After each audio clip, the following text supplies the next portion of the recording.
Spelunky 2 is a game that I will never, ever finish. Not in a million years.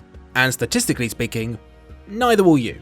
Now that sounds like a weird thing to say about a critically acclaimed sequel to one of the best roguelikes ever and one of my top games of this year, but it's basically true. In case you didn't know, Spelunky 2 is the highly anticipated sequel to Spelunky, a brilliant platformer roguelike created by Derek Yu, a game that is legendarily hard, and the sequel is no different. You can defeat the Dwelling, vanquish Volcana, implode the ice caves, and trounce the boss waiting in the 6th level of the caves, something that is no small feat, and you'll still be nowhere near to actually seeing the true ending of the game. To properly complete Spelunky 2, you'll have to go to a bunch of secret areas, use hidden items in obscure ways, and beat a truly obscene number of levels without dying once. Needless to say, it's pretty hard to do. As of writing, only a handful of incredibly dedicated people have managed to claim the dubious honour of getting to Spelunky 2's final ending. However, in spite of that fact, I think the game's approach to difficulty is actually spot on, and that it's part of a wider trend of allowing as many people as possible,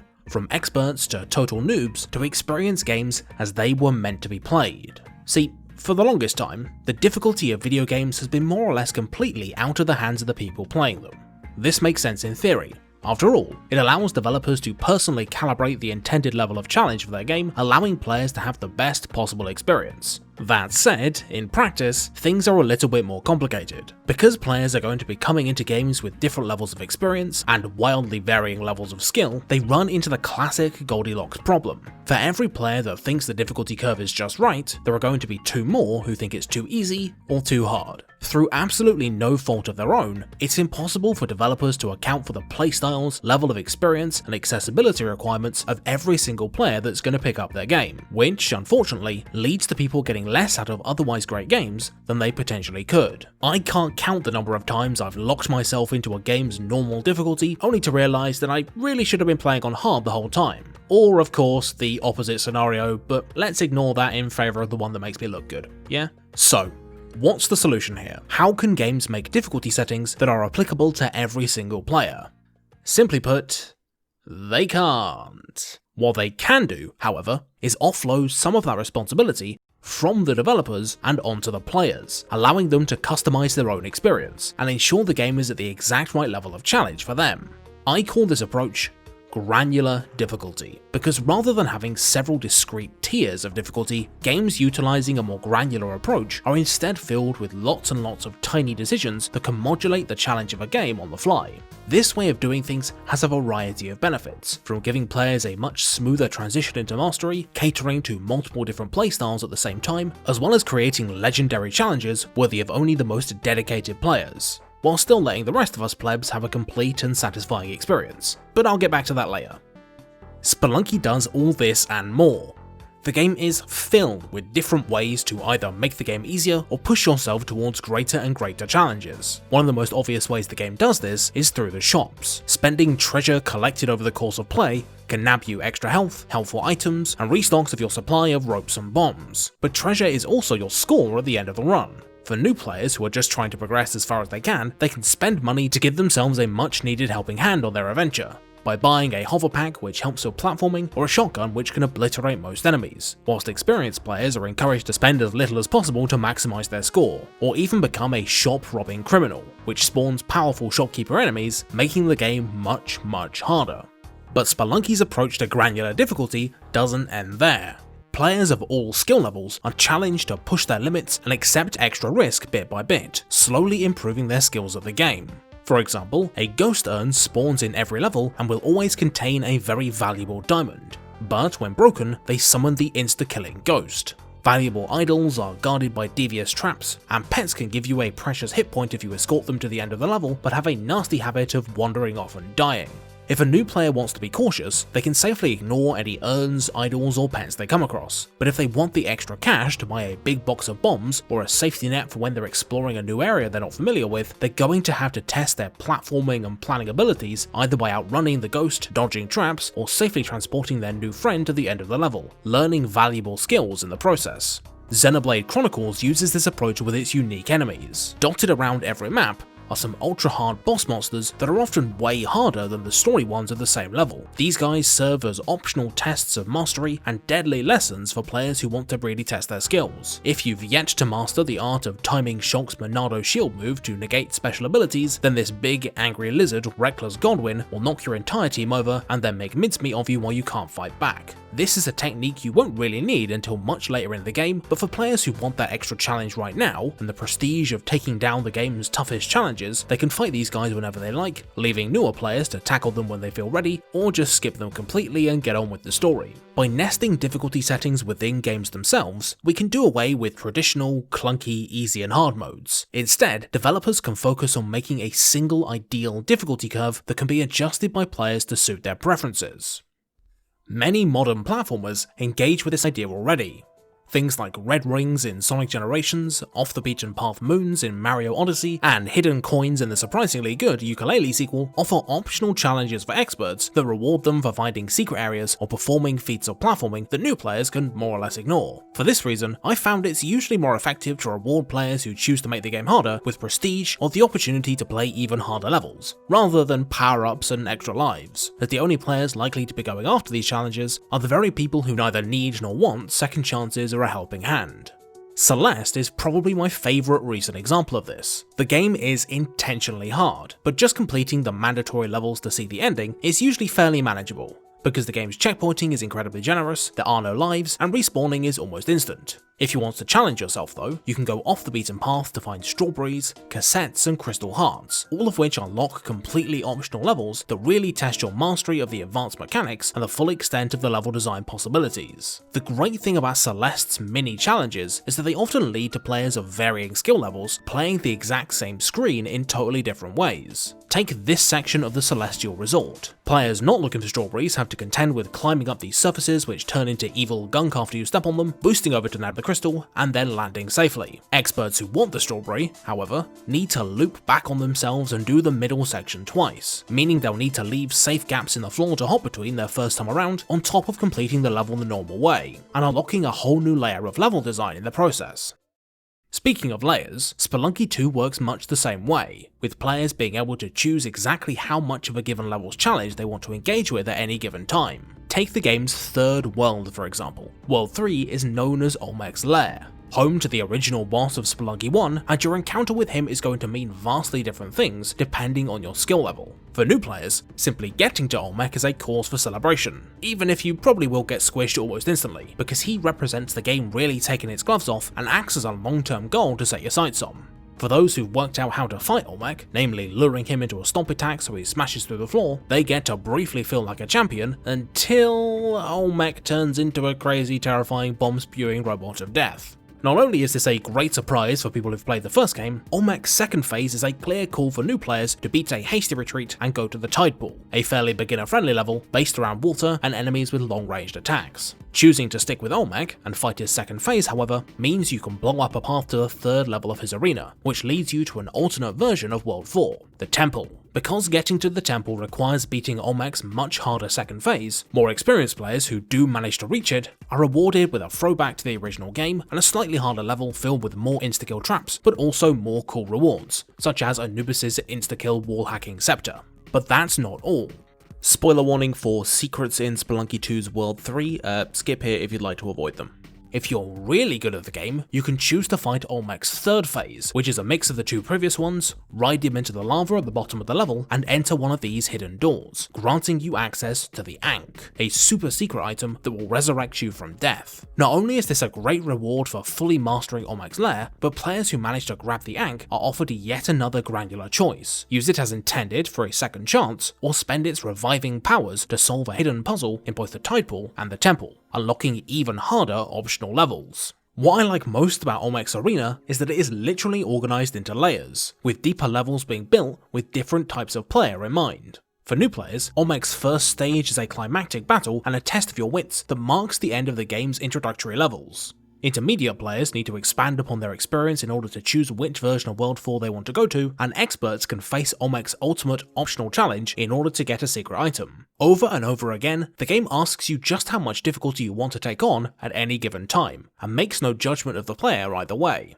You can actually reach the end credits of Spelunky 2 without having to fight Olmec's second or third phases at all. By dividing the battle with Olmec, and by extension its difficulty, into interwoven layers like this, players who want an easier time aren't punished for chickening out, but equally, players who choose to push their luck are given a bonus challenge that feels like an organic, natural progression on what they've already done, rather than an arbitrary difficulty spike. A large flaw of traditional difficulty models is that players often want different things out of a game, but easy, medium and hard difficulty modes end up conflating the desires of those who pick them. Players who want a challenge and test of their skills are more often than not looking for a fair fight against intelligent foes, not these same dumb baddies but with less margin for error. In the Halo games, bumping up things to legendary doesn't make the enemies smarter or meaningfully change their tactics or gear, it just makes them hit way harder and take more shots to kill. This doesn't really make the game any more skillful or deep, it just increases the necessity of fairly degenerate strategies like the plasma pistol point-blank sniper wombo combo.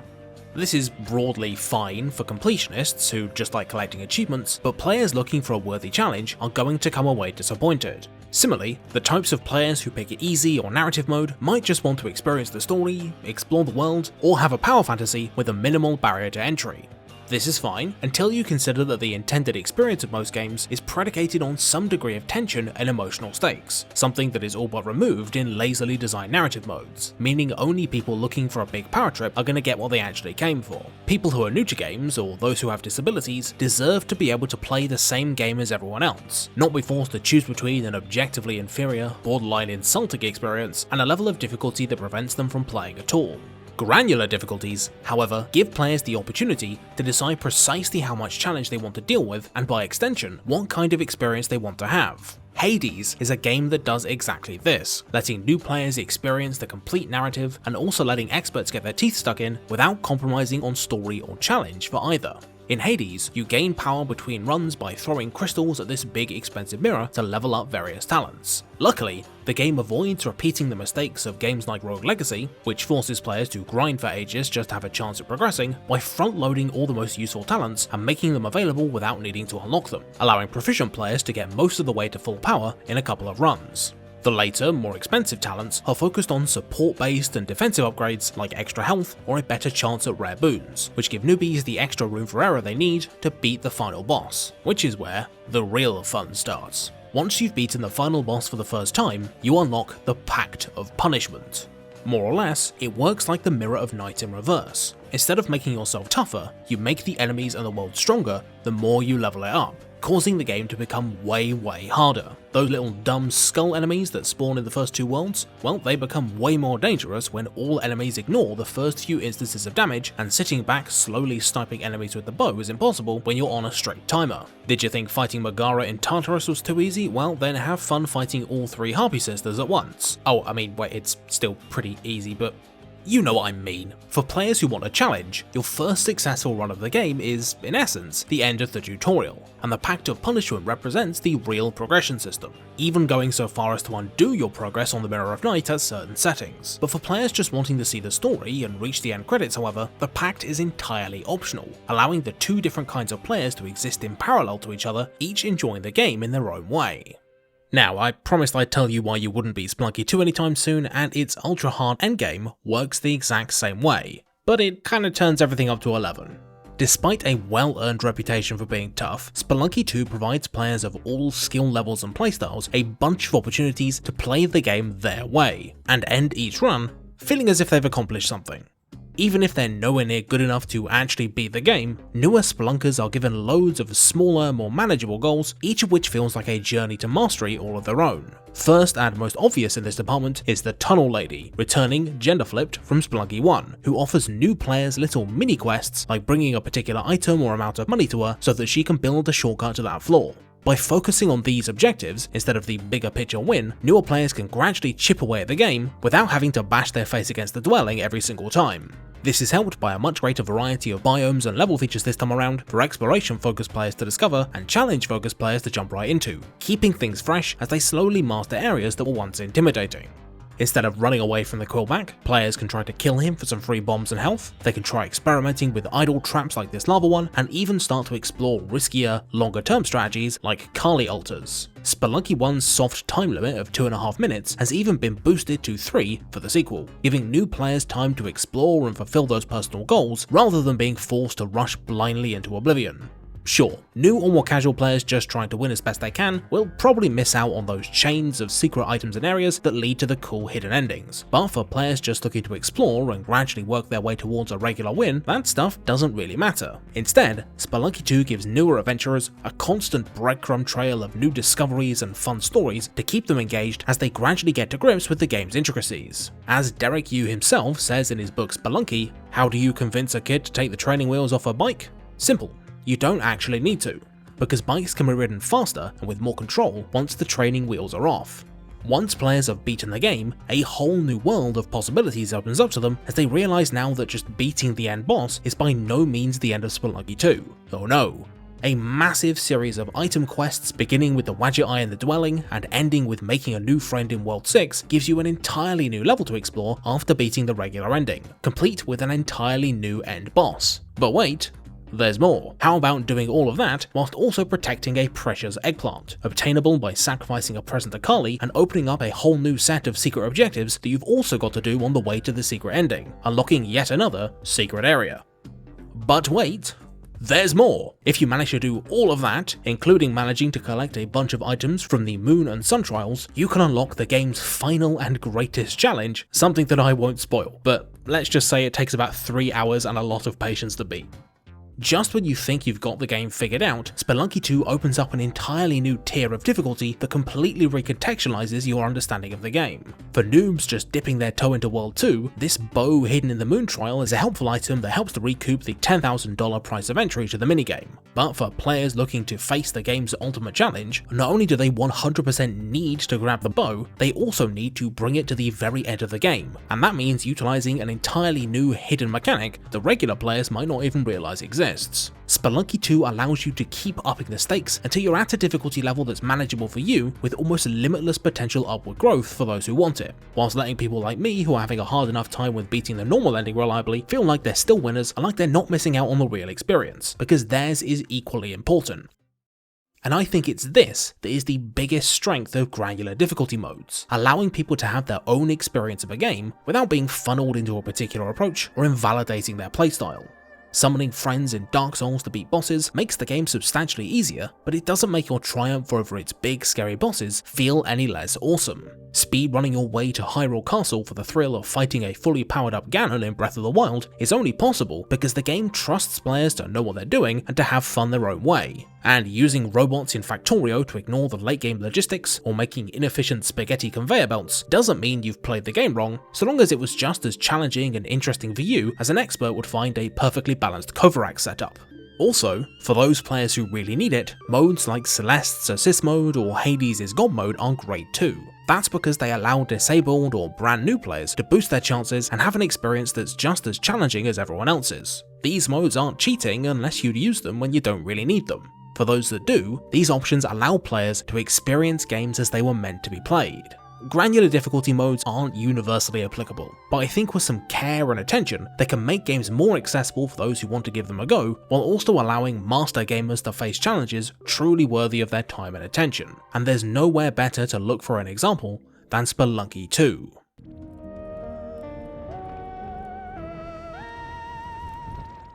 Of course, now that I think about it, granular difficulties also let complete noobs justify the fact that a game is too hard for them, whilst also sparing their ego. But you'd have to be some sort of insecure narcissist to do that, right? Oh no. Hey, hello, and welcome to the special after the video bit.